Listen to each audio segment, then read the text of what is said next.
Alright, welcome back. We're going to be talking about the original PlayStation a little bit today. More specifically putting in an MM3 mod chip and one of the issues that I encountered when doing that. And I've got some footage of me putting it in. I'm going to do a little time lapse of that. And there are plenty of resources out there for just putting in the chip. I'm going to put a link in the description to some of those.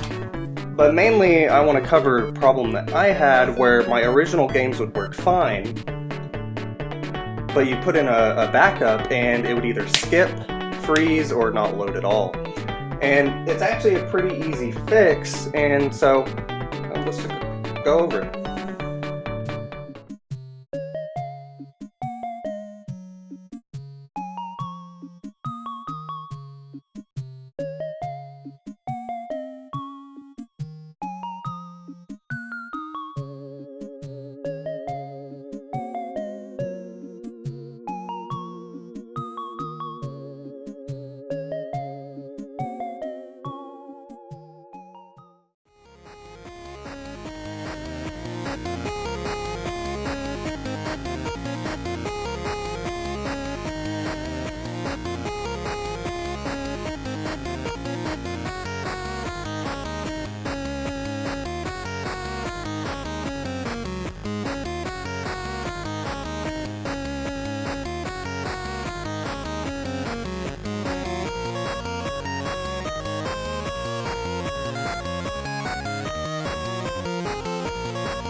Alright, at this point, we got the chip in, to the point where we can test it. So that's what we're going to do. I'm going to slap this thing on a TV, see if it can play a burn backup.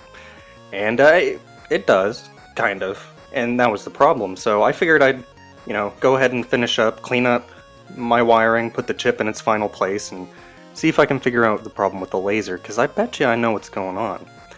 I bet you we got to adjust the voltage going to that laser.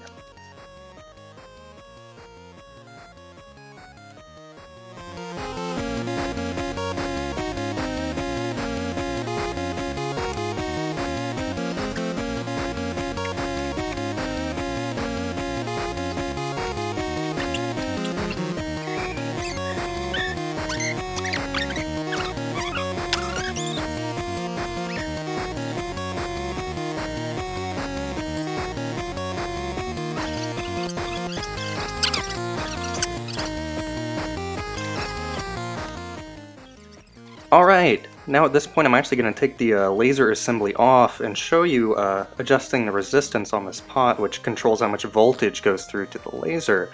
And you're going to want to bump that down just a little bit. We're talking tiny little turns to the right until you get it just right. You see right here, I just adjusted it by, about a value of 100 there. And now I'm going to show you what ended up working for me. Getting both backups and, retail games working. And that's a 725 right there. I know the glare's in the way, but that's what it says.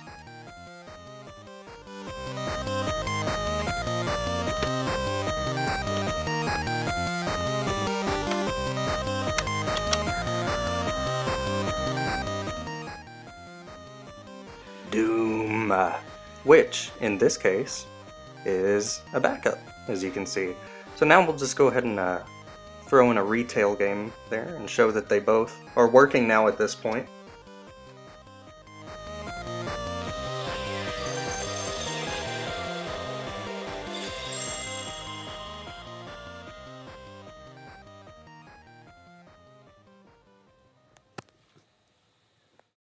There you go. One working chipped original PlayStation. All it takes is a little bit of problem solving, a little bit of trimming of that pot for the laser, and there you go. Now I've got it consistently running backup games and originals. Yeah, I thought I'd throw this thing together real quick as sort of a guide for people that are experiencing these kind of problems. See you next time!